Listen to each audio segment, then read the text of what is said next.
व्याख्यामुद्रां करसरसिजैः पुस्तकं शङ्खचक्रे बिभ्रद्भिन्नः स्फटिकरुचिरे पुण्डरीके निषण्णः अम्लानश्रीरमृतविशदैरंशभिप्लावयन् मामाविर्भूयात् अनगमहिमा मानसे वागधीशः नमस्ते प्राणेश प्रणतविभवायावनिमगाः नमस्वामिन् रामप्रियतमनमन् गुरुगुण नमस्तुभ्यं भीमप्रबलतमकृष्णेष्ट भगवन् नमः श्रीमन्मध्वप्रदिश सुदर्शन्नो जय जय श्रीगुरुभ्यो नमः नारायणं सुरगुरुं जगदेकनाथं भक्तप्रियं सकललोकनमस्कृतं च त्रैगुण्यवर्जितमजं विपुमाद्यमीशं वन्दे भवघ्नम् अमरासुरसिद्धवन्द्यं नारायणं नमस्कृत्य नरं चैव नरोत्तमं देवीं सरस्वतीं व्यासं ततो जयमुदीरये. ವೇದವ್ಯಾಸರ ಮಹಾಭಾರತದ ಚಿಂತಕರಿಗೆ ವಂದನೆಗಳು. ಅನುಶಾಸನ ಪರ್ವದ 68ನೆಯ ಪ್ರವಚನ. ವದಾನ್ಯ ಋಷಿ ಹೇಳಿದಂತೆ ಅಷ್ಟಾವಕ್ರ ಉತ್ತರ ದಿಕ್ಕಿಗೆ ಪಯಣ ಬೆಳೆಸಿದ್ದಾನೆ. ಅಲ್ಲಿ ಒಂದು ಭವನದೊಳಗೆ ಪ್ರವೇಶ ಮಾಡಿದ್ದಾನೆ. 7 ಜನ ಬೆಡಗಿಯರು ಅವನನ್ನು ಸ್ವಾಗತಿಸಿದ್ದಾರೆ. ಒಳಹೋದವನೇ ಅಲ್ಲಿ ನೋಡಿದ್ದಾನೆ. ತತ್ರಾಪಶ್ಯತ್ ಜರಾಯುಕ್ತಾಂ ಅರಜೊಂಬರಧಾರಿಣಿ ವೃದ್ಧಾಂ, ಒಬ್ಬಳು ಮುದುಕಿಯನ್ನು ನೋಡಿದ್ದಾನೆ.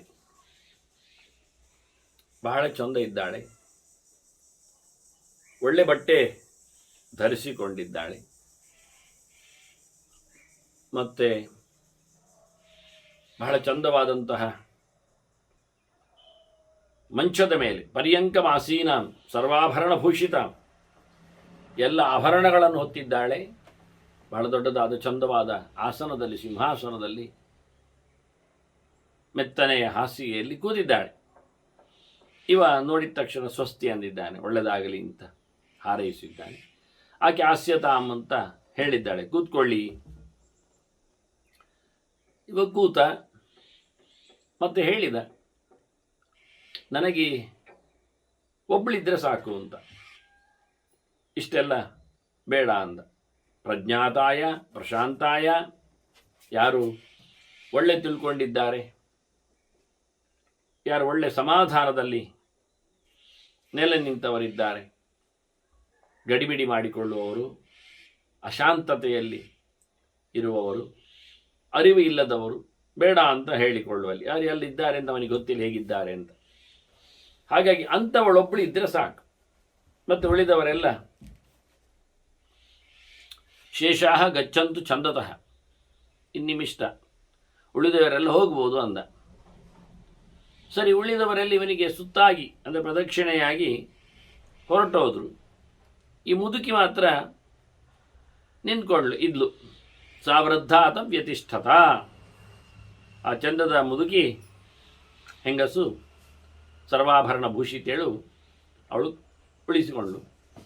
ಅವಳು ಇವನಿಗೆ ಸೇವೆ ಪುನಸ್ಕಾರಗಳನ್ನೆಲ್ಲ ಮಾಡಿದ್ಲು. ದಯಾ ಸಂಪೂಜಿತಸ್ತಸ್ಯ, ಅದು ಇದು ಹಾಗೆ ಹೀಗೆ ಅಂತ ಹೇಳಿಕೊಂಡು ಅವನಿಗೆ ಬೇಕಾದ ವ್ಯವಸ್ಥೆಯನ್ನು ಮಾಡಿಕೊಂಡು, ಶಯನೇ ಚಾಪಿ ನಿರ್ಮಲೆ, ಮಲಗಲಿಕ್ಕೆ ಅಣಿ ಮಾಡಿಕೊಟ್ಲು. ಒಳ್ಳೆ ಹಾಸಿಗೆ ಎಲ್ಲ ಹಾಕಿಕೊಂಡು ಮಾತಾಡಿಕೊಂಡು ಮಲಗಲಿಕ್ಕೆ ಹೇಳಿದ್ದು. ಮಲಗಿದೆ ಇವ ಹೇಳ್ತಾನೆ, ತ್ವಯಾಪಿ ಸುಪ್ಯತಾಂ ಭದ್ರೆ ಅಂದ, ನೀನು ಮಲಗು, ತಡ ಆಗಿದೆ, ರಾತ್ರಿ ಆಗ್ತಾ ಇದೆ ಅಲ್ಲ ಅಂತ ಅವಳ ಹತ್ರ ಮಲಗಲಿಕ್ಕೆ ಹೇಳಿಬಿಟ್ಟ. ಅವಳು ಬೇರೊಂದು ಹಾಸಿಗೆ ಹಾಕ್ಕೊಂಡು ದ್ವಿತೀಯೇ ಶಯನೇ ದಿವ್ಯೇ ಸಮಿವೇಶ, ಮಹಾಪ್ರಭೆ, ಬಹಳ ಚಂದವಾದ ಮಗದೊಂದು ಹಾಸಿಗೆಯಲ್ಲಿ ಹಾಸಿಕೊಂಡವಳು ಮಲಗಿಕೊಂಡಳು. ಸುಮಾರು ಹೊತ್ತಿನ ಬಳಿಕ ಆಕೆ ಚಳಿ ಅಂತ ಹೇಳಿಕೊಂಡು ಎದ್ದು ಬಿಟ್ಟು ಋಷಿಯ ಹಾಸಿಗೆಗೆ ಬಂದುಬಿಟ್ಟಿದ್ದಾಳೆ. ಅವನು ಸ್ವಾಗತ ಅಂತ ಹೇಳಿದ, ಬಾಲ ಅಂತ. ಯಾಕೆಂದರೆ ಚಳಿ ಅಂತ ಆಕೆ ಬಂದಿದ್ದಾಳೆ. ಬಂದವಳು ಇವನನ್ನು ಅಪ್ಪಿಕೊಂಡ್ಳು ಎರಡು ಕೈಯಲ್ಲಿ. ಸಾ ಜುಗೂಹ ಭುಜಾಭ್ಯಾಂತು, ಪ್ರೀತಿಯ ಬಹಳ ಪ್ರೀತಿಯಿಂದ ಅಪ್ಪುಗೆ ಮಾಡಿಬಿಟ್ಟಿದ್ದಾಳೆ. ಅವನು ಯಾವುದೇ ಕ್ಷಣದಲ್ಲಿ ಇಲ್ಲವ ಋಷಿ. ನಿರ್ವಿಕಾರಮರ್ಷಿಂಚಾಪಿ ಕಾಷ್ಟುಕೊಡ್ಯೋಪಮಂತದ ಕಲ್ಲು ಬಂಡೆಯಂತೆ, ಮರದ ಕೊರಡಿನಂತೆ, ಯಾವುದೇ ವಿಕಾರ ಇಲ್ಲದ ಋಷಿ ಇದ್ದದ್ದು ನೋಡಿ ಅವಳಿಗೆ ಕಷ್ಟ ಆಯಿತು. ದುಃಖಿತ ಪ್ರೇಕ್ಷ ಸಂಜಾಲಪ, ಮತ್ತೆ ಮಾತಾಡ್ತಾ ಕೂತು ಸಂಜಾಲಪ ಮಕಾರ್ಷೀತ್ ಋಷಿನಾಥ, ಅವನ ಹತ್ರ ಪಟ್ಟಾಂಗಕ್ಕೆ ಬಿತ್ತಲು. ಏನು ಆಗಲಿಲ್ಲ ಆಕೆಗೆ. ಹಾಗಾಗಿ ಬೇಸರ ಪಟ್ಟುಕೊಂಡ್ಳು. ಹೇಳ್ತಾಳೆ ಮತ್ತೆ, ಪ್ರಹೃಷ್ಟೋಭವ ವಿಪ್ರರ್ಷೆ ಸಮಾಗಚ್ಚ ಮಯಾ ಸಹ. ನಾನಿದ್ದೇನಲ್ಲ ಋಷಿ, ಸಂಭ್ರಮಿಸಿ ಸಂತೋಷಪಡು, ಖುಷಿಯಾಗಿರು ನನ್ನ ಜೊತೆಯಲ್ಲಿ ಅಂತ ಕರೀತಾಳೆ. ಇದು ಅತ್ಯಂತ ಧರ್ಮವೇ. ಏತದ್ಧಿ ತವ ಧರ್ಮಾತ್ಮನ್ ತಪಸ್ಸಃ ಪೂಜ್ಯತೆ ಫಲಂ. ಇದು ನಿನಗೆ ನಿನ್ನ ತಪಸ್ಸಿಗೆ ಒಲಿದದ್ದು ಅಂತ ತಿಳ್ಕೊ. ಹಾಗೆ ಅಂತ ಇದು ಆಗಿದೆ. ನೀನು ಒಡೆಯ, ಇಲ್ಲಿ ಸಮರ್ಥ, ಎಲ್ಲದಕ್ಕೂ ನೀನೇ ಪ್ರಭು ಇದ್ದಿ. ನನಗೂ ನೀನು ಸ್ವಾಮಿಯಾಗಬೇಕು. ಈ ಮನೆಗೂ ಈ ಸೊತ್ತಿಗೂ ಇಲ್ಲಿ ಎಲ್ಲ ಸಂಪತ್ತಿಗೂ ನೀನು ಒಡೆಯನೇ. ಹಾಗಾಗಿ ನನ್ನ ಜೊತೆಯಲ್ಲಿ ನೀನು ಬಹಳ ಚಂದವಾದಂತಹ ಸಂತೋಷವನ್ನು ಹಂಚಿಕೋ. ಸರ್ವಾನ್ ಕಾಮಾನ್ ಉಪಾಶ್ನಿಮ. ನಾವು ಒಳ್ಳೆ ಗಮ್ಮತ್ತು ಮಾಡುವ. ಏ ದಿವ್ಯಾ ಏ ಚ ಮಾನುಷಾ, ದೇವಲೋಕದಲ್ಲಿ ಸಿಗತಕ್ಕಂತಹ ಸಂಭ್ರಮಗಳು, ಸಂತೋಷಗಳು, ಉಣಿಸುಗಳು, ಈ ಮಾನುಷ ಲೋಕದ ಬಗೆಗಳು, ಇವೆಲ್ಲವನ್ನು ಸಹ ನಾವು ಜತೆಯಾಗಿ ಪಡೆಯುವ ಅಂತಾಳಾಕೆ. ಆತ್ಮಚ್ಛಂದೇನ ವರ್ತಂತೆ ನಾರ್ಯ ಮನ್ವತ ಚೋದಿತ. ಕಾಮ ಕಮ್ಮಿ ಇಲ್ಲ, ಆತನ ಚೋದನೆಗೆ ಪ್ರಚೋದನೆಗೆ ತುತ್ತಾದರೆ, ಆತನ ಪ್ರೇರಣೆ ಜೋರಿದ್ರೆ, ಆತನ ಬಾಣದೇಟು ತಾಗಿದಾಗ ಬಹಳ ತಮ್ಮಿಷ್ಟದಂತೆ ಹೆಂಗಸರು ನಡೆದುಕೊಳ್ಳುತ್ತಾರೆ.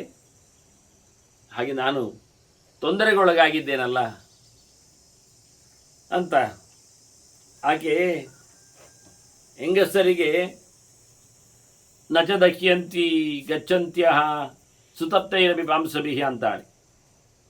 ಎಷ್ಟು ಬಿಸಿಯಾದ ಮಣ್ಣಿನ ನೆಲದಲ್ಲಿ ಅವರು ಹೋಗ್ತಾ ಇದ್ದರೂ ಅವರಿಗೇನು ಕಾಲು ಬಿಸಿ ಆಗುವುದಿಲ್ಲ ಅಂತಾಳೆ. ಅಂದರೆ ಅವರಿಗೆ ತಲೆ ಬಿಸಿ ಅಷ್ಟೇ, ಕಾಲು ಬಿಸಿ ಇಲ್ಲ. ಅವ್ರ ಯೋಚನೆ ಇಲ್ಲ. ಅಂದರೆ ಎಂಥದ್ದು ಮಾಡ್ಯಾರು ಅಂತ. ಬಿಸಿಲ ಬೇಗೆಯಲ್ಲಿ ಹೊಯ್ಗೆಗಳು ಭಯಂಕರ ಬಿಸಿಯಾಗಿರ್ತಾವೆ. ಕಾಲಿನಲ್ಲಿ ಇಡ್ಲಿಕ್ಕೂ ಆಗಲಿಕ್ಕೂ ಆಗೋದಿಲ್ಲ. ಇವಳು ಹೇಳ್ತಾರೆ, ಹೆಂಗಸರಿಗೆ ಅದೆಲ್ಲ ಬಿಸಿಯತ್ ನಾಟುವುದಿಲ್ಲ ಅಂತ. ಅಂದರೆ ಅವರು ಗಮನಿಸುವುದಿಲ್ಲ ಅಂತ. ಅವರಿಗೆ ಆ ರೀತಿಯಾದಂತಹ ಆಸೆ ಪೀಡೆ ಅದು ಇದ್ದಿರ್ತದೆ. ಇದು ಒಂದು ದೃಷ್ಟಿಯಿಂದ ಅಲಂಕಾರದ ಪ್ರಕ್ರಿಯೆ. ಇದು ಸಾಮಾನ್ಯದಿಂದ ವಿಶೇಷ ಸಮರ್ಥನೆ, ವಿಶೇಷದಿಂದ ಸಾಮಾನ್ಯದ ಸಮರ್ಥನೆ ಹೇಳಿಕೊಳ್ಳುವಂಥದ್ದು. ಅದರಂತೆ ತನ್ನ ಪರಿಸ್ಥಿತಿಯಲ್ಲಿ ಹೆಂಗಸರೆಲ್ಲ ಹೀಗೆ ಅಂತ ಅವರಿಗೆ ಕಾಲ್ಬಿಸಿ ಆಗುವುದಿಲ್ಲ ಅಂತ. ಹಾಗಾದರೆ ಗಂಡಸರಿಗೆ ತಲೆಬಿಸಿ ಆಗಬೇಕು ವಾಸ್ತವವಾಗಿ. ಅಷ್ಟಾವಕ್ರ ಹೇಳುತ್ತಾನೆ, ನೋಡು ಹೆಣ್ಣೆ, ದೂಷಿತಂ ಧರ್ಮಶಾಸ್ತ್ರಜ್ಞೈ ಪರದಾರಾಭಿಮರ್ಶನ. ಇನ್ನೊಬ್ಬರ ಹೆಂಡತಿಯನ್ನು ಎಳೆದೊಯ್ಯುವುದು, ಉಪಯೋಗಿಸುವುದು ಅಂದರೆ ಅದು ಬಹಳ ದೊಡ್ಡದಾದಂತಹ ತಪ್ಪು. ಧರ್ಮಶಾಸ್ತ್ರಕಾರ ಅದಕ್ಕೆ ದೋಷವನ್ನು ಹೇಳುತ್ತಾರೆ. ರಾಮಾಯಣ ನಡೆದದ್ದೇ ಅಲ್ಲಿ ಅಲ್ವ. ರಾಮನ ಸೀತೆಯನ್ನು ಕದ್ದ ರಾವಣ ಹಾಗಾಗಿ ದೊಡ್ಡ ಯುದ್ಧ ಆಯಿತು. ಇಡೀ ಬದುಕಿನ ತಪ್ಪುಗಳ ಬಗ್ಗೆ ಪಟ್ಟಿ ಮಾಡಿದ ರಾಮಾಯಣ ಹೇಳುತ್ತದೆ, ಮಿಥ್ಯಾವಾಕ್ಯಂಚ ಪರಮಂ, ಸುಳ್ಳು ಹೇಳುವುದು ಅತ್ಯಂತ ಹೇಸಿಗೆಯ ಕೆಲಸ ಅಂತ. ಮಿಥ್ಯಾವಾಕ್ಯಂಚ ಪರಮಂ, ಏನೋ ಮಾಡ್ತಾನೆ ಅನ್ಯಾಯ, ಮತ್ತು ಇಲ್ಲ ಹೇಳ್ತಾನೆ, ಅಲ್ಲಿಂದ ಶುರುವಾಗುತ್ತೆ. ಸುಳ್ಳು ಯಾಕೆ ಬರ್ತದೆ ಕೇಳಿದರೆ, ತಾನು ಮಾಡಿದ ತಪ್ಪನ್ನು ಮುಚ್ಚಲಿಕ್ಕೆ ಸುಳ್ಳು ಬರ್ತದೆ. ಏನು ತೆಗಿತಾನೆ, ಇಲ್ಲ ಅಂತ. ಅದು ಯಾಕೆ ತೆಗೆದದ್ದು ಕೇಳಿದರೆ ಗೊತ್ತಿಲ್ಲ ಅಂತ. ಹೀಗೆ ಮಾಡಿದ ತಪ್ಪಿನ ಪರಿಮಾರ್ಜನೆಯಲ್ಲಿ ಅಥವಾ ಅದನ್ನು ಸಾಬೀತುಗೊಳಿಸುವಲ್ಲಿ ಸುಳ್ಳು ಎನ್ನುವುದು ಪ್ರತ್ಯಕ್ಷ ಆಗ್ತದೆ. ಮತ್ತದು ಹೋಗುವುದಿಲ್ಲ. ಒಂದು ಸತಿ ಸುಳ್ಳು ಬಂತ ಮತ್ತೆ ಯಾರು ನಂಬುವುದೂ ಇಲ್ಲ, ಒಪ್ಪುವುದೂ ಇಲ್ಲ, ಅದನ್ನು ಕರೆಕ್ಷನಿಗಾಗಿ ಕೇಳುವುದೂ ಇಲ್ಲ.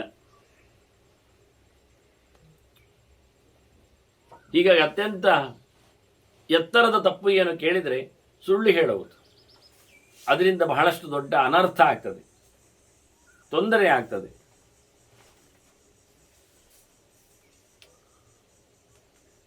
ಮಹಾಭಾರತದಲ್ಲಿಯೂ ಸುಳ್ಳಿನ ಆಟ ನಡೆದದ್ದು, ಅದರಿಂದ ದೊಡ್ಡ ಯುದ್ಧ ಆಯಿತು. ಅದಕ್ಕೂ ಮಿಗಿಲಾದಂಥ ತಪ್ಪು ಉಂಟು ಹೇಳ್ತಾನೆ ರಾಮಾಯಣ. ತಸ್ಮಾತ್ ಗುರುತರವು ಪರದಾರಾಭಿಗಮನಂ ವಿನಾ ವೈರಂಚ ರೌದ್ರದ.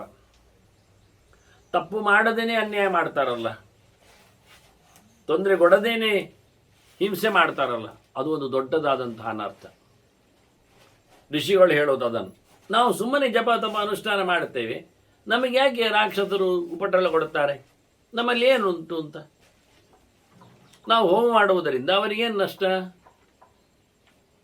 ನಾವು ಮಂತ್ರ ಹೇಳುವುದರಿಂದ ಅವರಿಗೇನು ತೊಂದರೆ.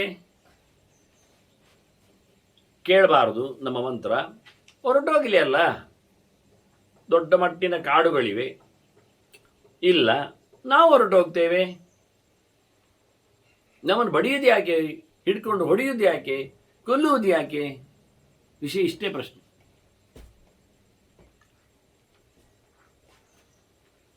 ಆದ್ದರಿಂದ ಸುಮ್ಮನೆ ಏನೊಂದು ಉಗ್ರವಾದ ಇದೆ, ತೀಕ್ಷ್ಣತೆ, ಕ್ರೂರತೆ, ಕರಾಳತೆ ಇದೆ, ಅದು ಬಹಳ ದೊಡ್ಡದಾದಂತಹ ಅನ್ಯಾಯ, ಅಪರಾಧ.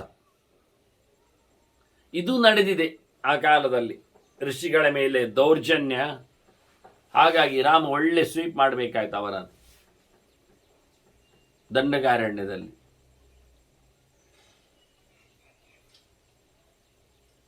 ಮತ್ತೊಂದು ದೊಡ್ಡದಾದ ವಿಷಯ ಪರದಾರ ಅಭಿಗಮನಂ ಅಂತ.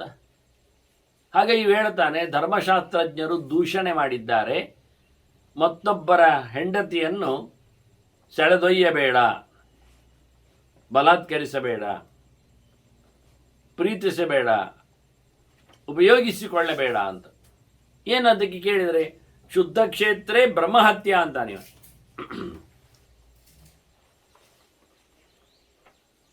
ಪ್ರಾಯಶ್ಚಿತ್ತ ಎಷ್ಟು ಜೋರಿರ್ತದೆ ಕೇಳಿದರೆ,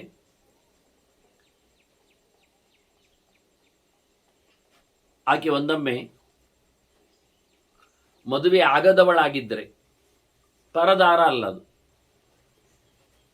ಅಂಥವಳಾಗಿದ್ದರೆ, ಅಂಥವಳ ಮೇಲೆ ಮಾಡಿದ ಅಪರಾಧ ಆದರೆ ಬ್ರಹ್ಮಹತ್ಯೆಗೆ ಸಮ ಮಾಡಿದ ಪ್ರಾಯಶ್ಚಿತ್ತವನ್ನು ಮಾಡಿಕೊಳ್ಬೇಕಾಗತ್ತೆ.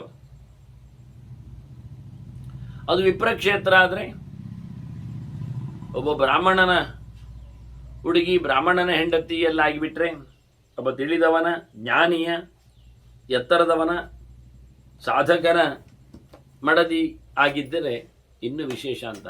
ವಿಶೇಷತಃ ಪ್ರಾಯಶ್ಚಿತ್ತ ಭಾರಿ ಮಾಡಿಕೊಳ್ಬೇಕಾಗ್ತದೆ, ಕಂಡಾಬಟ್ಟೆ ಅನ್ಯಾಯ ಆಗ್ತದೆ. ಮತ್ತೂ ಒಂದು ವಿಷಯ ನಿನಗೆ ಗೊತ್ತಿಲ್ಲ ನನ್ನದು, ನಾನು ಮದುವೆ ಆಗುವವನಿದ್ದೇನೆ. ಇದೊಂದು ಪ್ರಸಂಗ, ಬಹಳ ಚಂದವಾದಂಥ ಮಾತು ಹೇಳ್ತಾನೆ. ಭದ್ರೆ ನಿರ್ವೇಷ್ಟು ಕಾಮೋಹ. ನಾನೀಗ ಮದುವೆ ಆಗುವ ಇರುವಾಗ ನಾನು ಯಾವುದೋ ಒಂದು ಹುಡುಗಿಯನ್ನು ಉಪಯೋಗಿಸಿಕೊಂಡು ಬಂದರೆ, ಹೆಣ್ಣುಮಗಳನ್ನು ನಾನು ಉಪಯೋಗಿಸಿಬಿಟ್ಟಿದ್ದರೆ ನಾನು ಪ್ರಾಯಶ್ಚಿತ್ತ ಮಾಡಿಕೊಳ್ಬೇಕಾಗ್ತದೆ. ಪ್ರಾಯಶ್ಚಿತ್ತ ಮಹದತಃ, ಹೆಚ್ಚಿನ ಪ್ರಾಯಶ್ಚಿತ್ತ. ಯಾಕೆಂದರೆ ಮದುವೆ ಆಗಲಿಕ್ಕೆ ನಾನಿದ್ದೇನೆ, ಮದುವೆ ಆಗದ ಮುಂಚೆನೇ ನಾನು ಹೆಣ್ಣಿನ ಸಂಘ ಮಾಡಿದ್ದೇನೆ ಅಂತ ಆಗಿ ಹೋಗುತ್ತೆ. ಇದರಿಂದ ಮತ್ತೆ ಪ್ರಾಯಶ್ಚಿತ್ತ ಆಗಬೇಕಾಗ್ತದೆ. ಇನ್ನೊಂದು ಹೇಳ್ತಾನೆ ಅವನು, ಈಗ ನಾನು ಶುದ್ಧನಿದ್ದೇನೆ, ಮದುವೆ ಆಗದವನಿದ್ದೇನೆ, ಹಾಗಾಗಿ ನಾನು ಸಂಸಾರವನ್ನು ಮಾಡುವ ಶುದ್ಧವಾದ ಸಂತಾನವನ್ನು ಪಡೆಯಲು ಸಮರ್ಥನಾಗ್ತೇನೆ. ನಾನೊಂದೊಮ್ಮೆ ಮದುವೆಯಾಗದ ಮುಂಚೆನೇ ನಾನು ಸ್ತ್ರೀ ಸಂಪರ್ಕ ಮಾಡಿಕೊಂಡಲ್ಲಿ ನಾನು ಶುದ್ಧನಿಲ್ಲ ಆಗ್ತೇನೆ, ಬೀಜ ಶುದ್ಧ ಇಲ್ಲ ಆಗ್ತದೆ. ಅದು ಬೀಜ, ಅದು ಕ್ಷೇತ್ರ ಅಂತ ಅರ್ಥ. ಹೆಣ್ಣು ಬಿತ್ತಬೇಕಾದವನಿವನು, ಬೆಳೆಯಬೇಕಾದ್ದು ಅಲ್ಲಿಂದ. ಬೀಜನ್ನ ಶುದ್ಧತೆ ಓಡು, ಮದುವೆಯಾಗುವವನಿಗೆ ಶುದ್ಧತೆ ಇಲ್ಲ ಅಂತ ಆಗ್ತದೆ. ಯಾಕೆಂದರೆ ಅವನು ಇನ್ನೂ ಪ್ರಾಯಶ್ಚಿತ್ತ ಎಲ್ಲ ಮಾಡಿಕೊಂಡಿಲ್ಲ. ಅನ್ಯಥಾ ಅಕೃತ ನಿಷ್ಕೃತೆ, ತಪ್ಪು ಮಾಡಿದ್ದಾನೆ, ತಪ್ಪು ಮಾಡಿದ್ದಕ್ಕೆ ಪ್ರಾಯಶ್ಚಿತ್ತ ಮಾಡಿಕೊಂಡಿರುವುದಿಲ್ಲ, ಅನ್ಯಾಯ ಆಗಿರ್ತದೆ, ತಿಳಿದು ತಪ್ಪಾಗಿರ್ತದೆ. ಇಂತಹ ಸಂದರ್ಭದಲ್ಲಿ ಅವನದ್ದು ಶುದ್ಧ ಇಲ್ಲ ಅಂತಾಯಿತು. ಅವನ ಶುದ್ಧತೆ ಇಲ್ಲ ಎನ್ನುವುದಕ್ಕಿಂತಲೂ ಮುಖ್ಯವಾಗಿ ಇಲ್ಲಿ ಪಿತೃತಃ ಮಾತೃತಃ ಶುದ್ಧೋ ಜ್ಞೇಯ ಪುತ್ರೋ ಯಥಾರ್ಥತಃ. ಮುಖ್ಯವಾಗಿ ನೋಡಿಕೊಂಡ್ರೆ ಎರಡು ಕಡೆಯಿಂದಲೂ ಶುದ್ಧತೆಯನ್ನು ನಾವು ತಿಳಿಬೇಕು. ಮಾತೃತಃ ಪಿತೃತಃ ಶುದ್ಧ ಅಂತ ಒಂದು ಕಡೆಯಿಂದ ಮಾತ್ರ ಅಲ್ಲ, ಕ್ಷೇತ್ರವು ಶುದ್ಧ ಇರಬೇಕು, ಬೀಜವು ಶುದ್ಧ ಇರಬೇಕಾಗ ಮಾತ್ರವೇ ಒಳ್ಳೆಯ ಮಕ್ಕಳನ್ನು ಪಡೆಯಲಿಕ್ಕೆ ಸಾಧ್ಯ ಇರ್ತದೆ ಎಂದು.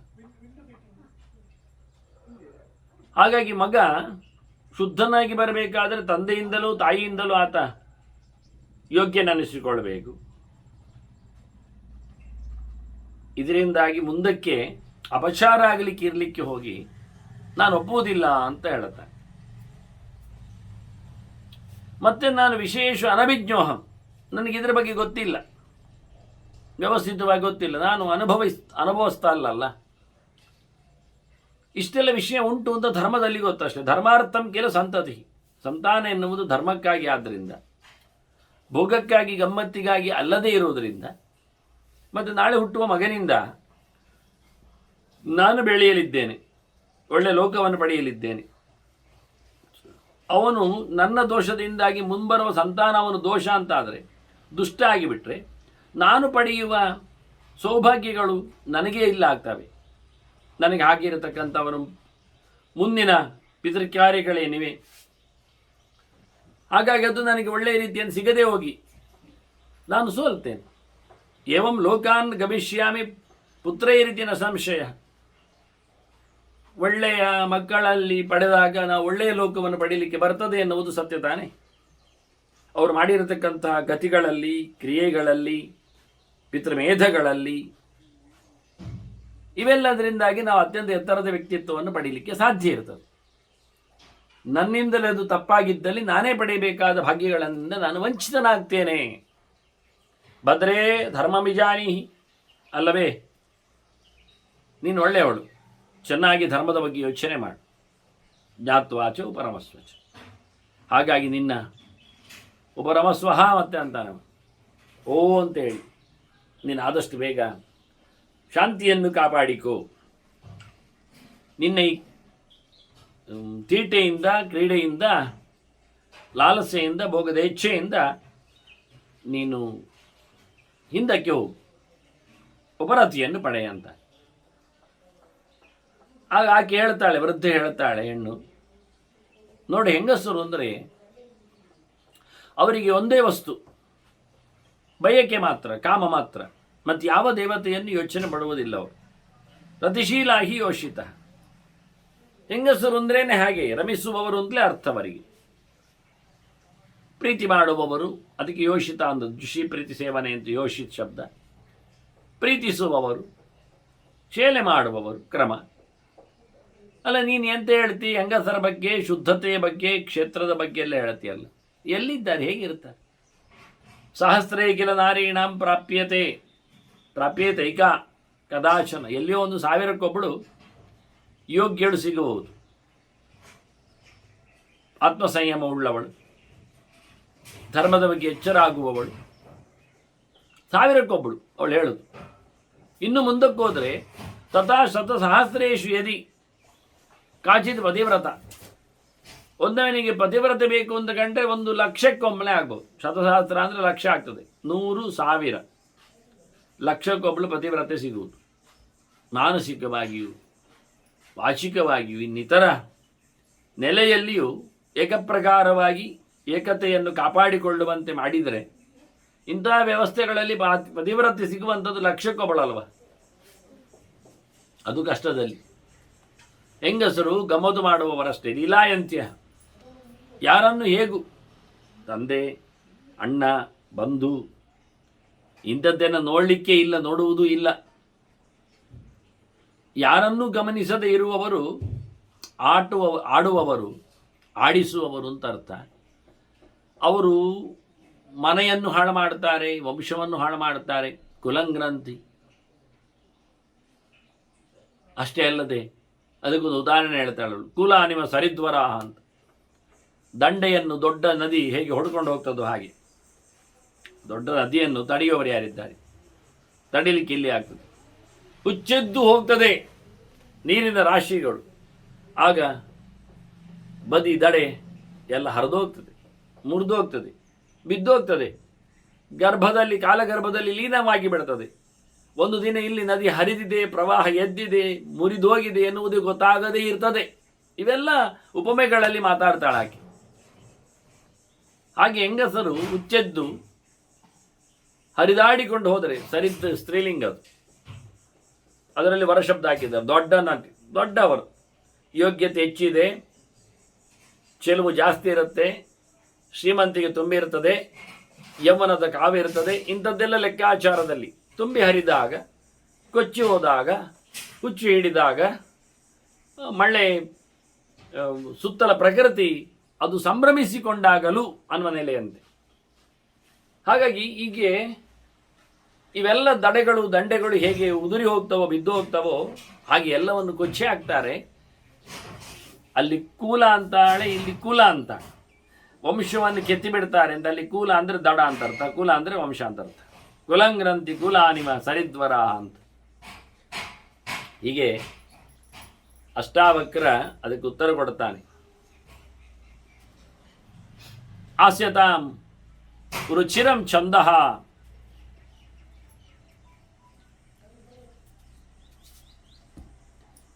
ಇರಪ್ಪ, ಸುಮ್ಮನೆ ಇರಪ್ಪ, ಆರಾಮವಾಗಿರು, ಇಷ್ಟಪಟ್ಟಂದು ಇರು, ಆಯ್ತಾ? ನಿನಗೇನು ಇಷ್ಟ ಆಗುತ್ತೆ, ಹೇಗಿರುತ್ತೆ ಇರು.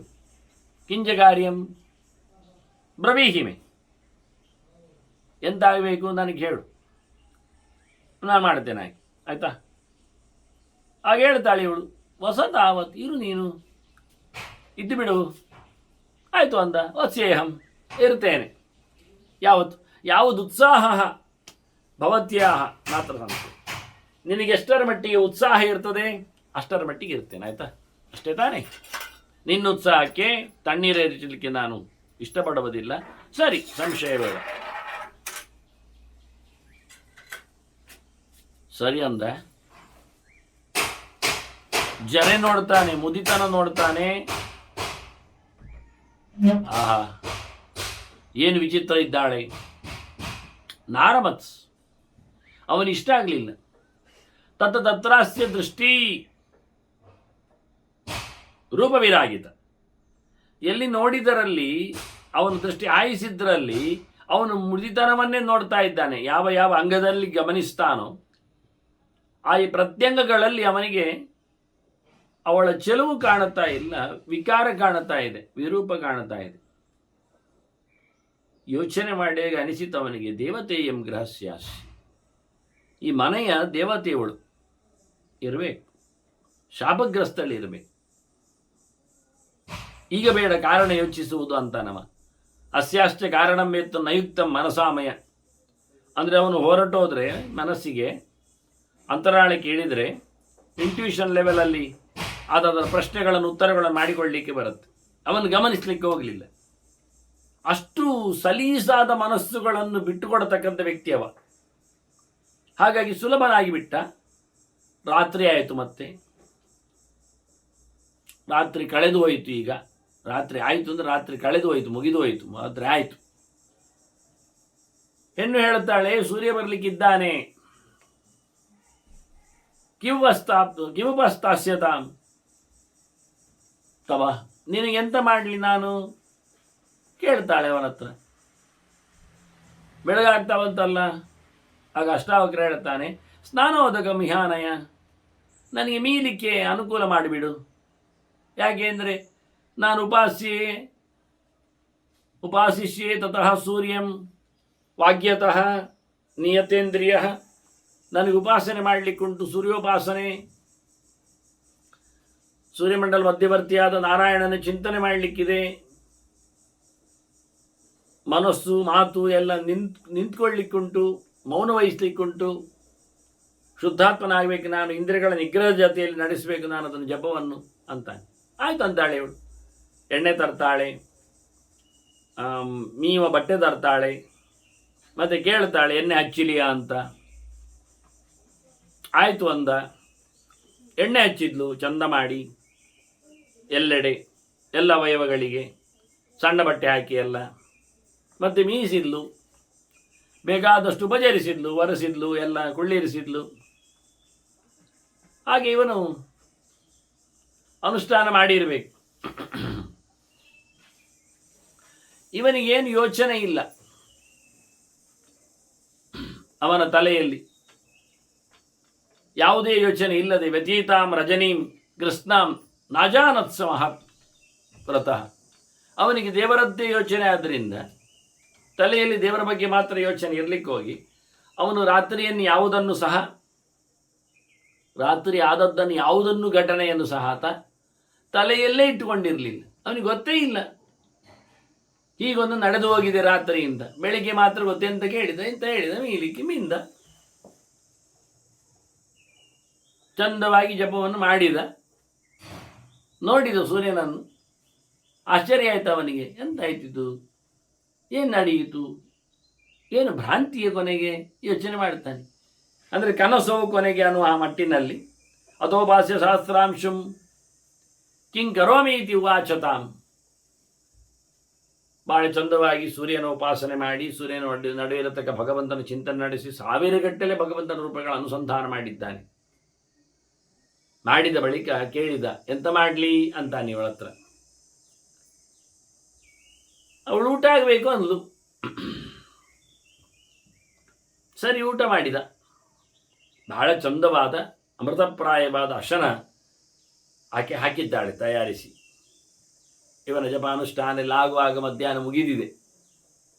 ಎಲ್ಲ ಹಾಗೆ ಅಷ್ಟಮಹಾಮಂತ್ರಗಳನ್ನೆಲ್ಲ ಮಾಡ್ತಾರೆ, ಇತರ ಮಂತ್ರ ಜಪಗಳನ್ನೆಲ್ಲ ನಡೆಸ್ತಾರೆ. ಸಾವಿರಗಟ್ಟಲೆ ಗಾಯತ್ರಿ ಜಪ ಮಾಡಿ, ಅದಕ್ಕೆ ಸಂಬಂಧಪಟ್ಟಂತೆ 3000 ಅಷ್ಟಾಕ್ಷರ ಜಪ ಮಾಡಿ, ಒಂದು ಸರ್ತಿ ಧ್ಯಾನ ಮಾಡಿಕೊಂಡು ಜಪ ಮಾಡೋ ಕ್ರಮ. ದೇವರ ಮೂರ್ತಿಯನ್ನು ಎಚ್ಚರದಲ್ಲಿ ತಂದು ಯೋಚನೆ ಮಾಡಿ 1/4 ಗಂಟೆ ಅಂತ ಅರ್ಥ. ಆ ಬಳಿಗೆ ಜಪದ ಕ್ರಮ ಶುರು. ಮನಸ್ಸಿನಲ್ಲಿ ಗಟ್ಟಿ ಸ್ಥಾಪನೆ ಮಾಡಿ ಜಪ ಮಾಡುವುದು. ಹಾಗೆ ಮಾಡಿದ್ದರಿಂದ ಮಧ್ಯಾಹ್ನ ಊಟ ಮಾಡಿದ. ಆದರೆ ಅವನಿಗೆ ಜಾಸ್ತಿ ಊಟ ಮಾಡಲಿಲ್ಲವಂತೆ. ಯಾಕೆಂದರೆ ತಸ್ಯ ಸ್ವಾದುತಮ ಅನ್ನಸ್ಯ, ಅತ್ಯಂತ ಇಷ್ಟವಾದ ಪ್ರಿಯವಾದ ಅಡುಗೆ ಆಗಿಬಿಟ್ಟಿದ್ದದು. ತುಂಬ ರುಚಿಯಾಗಿದೆ. ಇವನಿಗೆ ಅದು ಹಿಡಿಸಲಿಲ್ಲ. ನ ಪ್ರಭು ತಂಚಕಾರಸ, ಹಾಗೆ ತುಂಬ ರುಚಿಯಾದದ್ದನ್ನು ಇವ ತಿನ್ನುವುದಿಲ್ಲ. ತುಂಬ ಇದು ಋಷಿಗಳ ಕ್ರಮ. ಹಾಗೆ ರುಚಿ ಇದೆ ಅಂತ ತಿನ್ನುವುದಿಲ್ಲ. ರುಚಿಯಾದರೆ ಅದು ಎಲ್ಲಿ ಒಂದು ಕಡೆಯಲ್ಲಿ ಅವನನ್ನು ಅದು ಬೋಳಿಸ್ತದೆ ಅಂತ ಅರ್ಥ. ಹಾಗಾಗಿ ತುಂಬ ಊಟ ಮಾಡಲಿಲ್ಲ ಇವ. ಜಸ್ಟ್ ಲೈಟಾಗಿ ಊಟ ಮಾಡಿದ. ಮತ್ತೆ ಸಂಜೆ ಆಯಿತು, ಮತ್ತೆ ರಾತ್ರಿ ಆಗ್ತಾ ಬಂತು, ಮತ್ತೆ ಮಲಗಲಿಕ್ಕೆ ಆಯಿತು. ಮತ್ತೆ ಆಕೆ ಹಾಸಿಗೆ ಹಾಕಿಕೊಟ್ಟಿದ್ದಾಳೆ. ಮತ್ತೆ ಮಲಗಿದ್ದು 2 ಹಾಸಿಗೆಯಲ್ಲಿ 2 ಮಲಗಿದ್ದಾರೆ. ಮತ್ತೆ ಆಕೆ ನಡುರಾತ್ರಿ ಬಂದುಬಿಟ್ಟಿದ್ದಾಳೆ ಇವನ ಹಾಸಿಗೆಗೆ. ಆಗ ಹೇಳ್ತಾನೆ, ಅಷ್ಟಾವಕ್ರ ಹೇಳ್ತಾನೆ, ಇದು ಚಂದ ಇಲ್ಲ. ನವದ್ರೆ ಪರದಾರೇಶು ಮನೋಮೇ ಸಂಪ್ರಸಜ್ಜತಿ. ನನ್ನ ಮನಸ್ಸು ಮತ್ತೊಬ್ಬರ ಹೆಂಡತಿಯ ಮೇಲೆ ಬೀಳುವುದಿಲ್ಲ, ನನ್ನ ಮನಸ್ಸು ಇಷ್ಟಪಡುವುದಿಲ್ಲ. ಜಾರುವುದಿಲ್ಲ, ಕೇಳುವುದಿಲ್ಲ. ಅದು ಉತ್ತಿಷ್ಟ ಭದ್ರೇ ಭದ್ರಂತೆ, ನೀನು ಎದ್ದು ಬಿಡು, ಹೋಗಾಚೆ, ನಿನಗೆ ಒಳ್ಳೇದಾಗಲಿ, ನಿನಗೆ ನಾನೇನು ಬೈತಾ ಇಲ್ಲ. ಆಕೆ ಹೇಳಿದ್ಲು, ನನಗೆ ಅಂತ ಒಂದು ಧೈರ್ಯ ಎಲ್ಲ ಬರುವುದಿಲ್ಲ ನಮ್ಮಲ್ಲಿಲ್ಲ ಹೆಂಗಸರಲ್ಲಿ ಅಂತ ಹಿಂದೆ ಹೇಳಿದ್ಲು. ಹಾಗೆ ಇವು ಹೇಳ್ತಾನೆ, ಹೋಗು ಮಲಗು, ನೀನು ಸ್ವಭವೈ ವಿರಮಸ್ವಾಚ, ನನ್ನಲ್ಲಿಗೆ ಬರಬೇಡ, ಈ ವಿಷಯಗಳಿಲ್ಲಿಗೆ ಆಸೆ ಪಡಬೇಡ, ಮಲಗಿಬಿಡು ಅಂತ ಹೇಳ್ತಾನೆ. ಹಾಗೆ ಮತ್ತೆ ಆಕೆ ಹೇಳ್ತಾಳೆ, ಹೆಣ್ಣು ವೃದ್ಧೆ, ನಾನು ಸ್ವತಂತ್ರಳಿದ್ದೇನಲ್ವಾ, ಸ್ವತಂತ್ರಾಸ್ಮಿ, ಹಾಗಾಗಿ ನ ಧರ್ಮ ಚಲಮಸ್ಥಿತೆ, ನಿನಗೆ ಅನ್ಯಾಯ ಆಗುವುದಿಲ್ಲ, ಧರ್ಮ ಸಂಕಟ ಏನಿಲ್ಲ, ಇಲ್ಲಿ ಹೆಚ್ಚು ಕಡಿಮೆ ಇಲ್ಲ ಅಂತಾಳೆ. ನಾನು ನನ್ನ ಪಾಡಿಗಿದ್ದೇನೆ, ನನ್ನನ್ನು ಯಾರಿಗೆ ನಾನು ಕೊಡುಕೊಳ್ಬೋದು, ನನಗೆ ಬೇಕು ಹೇಳಿದಾಗ ನಾನು ಪಡೀಲಿಕ್ಕೆ ಬರ್ತದೆ, ನಾನಿದ್ದೇನೆ. ಅಷ್ಟಾವಕ್ರ ಅದನ್ನೇ ಗಟ್ಟಿಟ್ಕೊಂಡ. ಎಂತ ಹೇಳುದು ನೀನು, ಸ್ವಾತಂತ್ರ್ಯ ಸ್ತ್ರೀ ಸ್ವಾತಂತ್ರ್ಯ ಅರ್ಹತೆ ಅಲ್ವಾ, ಹೆಂಗಸರಿಗೆ ಸ್ವಾತಂತ್ರ್ಯ ಉಂಟಾ? ಇಲ್ಲ, ಬ್ರಹ್ಮನ ಮತ ಇದು, ನಮ್ಮ ಮತ ಅಲ್ಲ. ಅವಳಿಗೆ ಸ್ವಾತಂತ್ರ್ಯ ಕೊಡಲಿಲ್ಲ. ತಂದೆಯಂದಿರು ನೋಡಿಕೊಳ್ಳಿಕ್ಕೆ ಉಂಟು, ಗಂಡ ನೋಡಿಕೊಳ್ತಾನೆ, ಮಕ್ಕಳು ನೋಡಿಕೊಳ್ಳಿಕ್ಕಿರುವುದು ಅಂತ ಹೇಳಿಕೊಂಡಿದ್ದಾನಲ್ಲ, ಅದನ್ನ ಎಲ್ಲಿ ಬರ್ತದೆ? ಇವಳು ಹೇಳ್ತಾಳೆ, ಬಾಧತೆ ಮೈಥುನ ವಿಪ್ರ ಮಮ್ಮ ಭಕ್ತಿ ಇಂಚ ಪಶ್ಯವ. ನೋಡು, ನೀನು ಬ್ರಹ್ಮಮತ ಧರ್ಮ ಅಂತ ಹೇಳ್ತಿ, ನನಗೀಗ ಹಸಿವು ಆಗಿದೆ, ಕಾಮದ ಹಸಿವು, ದೈಹಿಕವಾದ ಹಸಿವು. ನನ್ನ ಪ್ರೀತಿ ನೋಡು, ನಾನು ನಿನ್ನೆಲ್ಲ ಅಂಗಲಾಚುತ್ತಾ ಇದ್ದೇನೆ, ಹಾಗಾಗಿ ನನ್ನನ್ನು ನೀನು ಉಪಯೋಗಿಸಿಕೊಳ್ಳಬೇಕು. ಮತ್ತು ನಿನಗೆ ಬ್ರಹ್ಮಹತ್ಯೆಯ ದೋಷ ಹೀಗೆ ಅಂತ ಹೇಳ್ತೀನಿ, ಅದು ಶುದ್ಧ ಕ್ಷೇತ್ರ ಆದರೂ ಪರಕ್ಷೇತ್ರ ಆದರೂ ಅಂತ ಎರಡನ್ನು ಇಟ್ಕೊಂಡು, ಪರಕ್ಷೇತ್ರದಲ್ಲಿ ವಿಪ್ರಕ್ಷೇತ್ರ ಮತ್ತು ಮುಂದಕ್ಕೆ. ಯಾರ ಹುಡುಗಿ ಅಲ್ಲ ಅಂತ ಆದರೂ, ಅದು ಮದುವೆ ಆಗದವಳೆ ಅಂತ ಆಗಿದ್ರು ಅಂತ ಹೇಳಿದ್ದಿ. ಧರ್ಮ ಎನ್ನುವುದು ಬಹಳ ಸೂಕ್ಷ್ಮ. ಇಲ್ಲಿ ಅಧರ್ಮ ಎಲ್ಲಿ ಉಂಟು, ಎಲ್ಲಿ ತಪ್ಪಾಗ್ತದೆ? ಇಲ್ಲ. ಆದ್ದರಿಂದ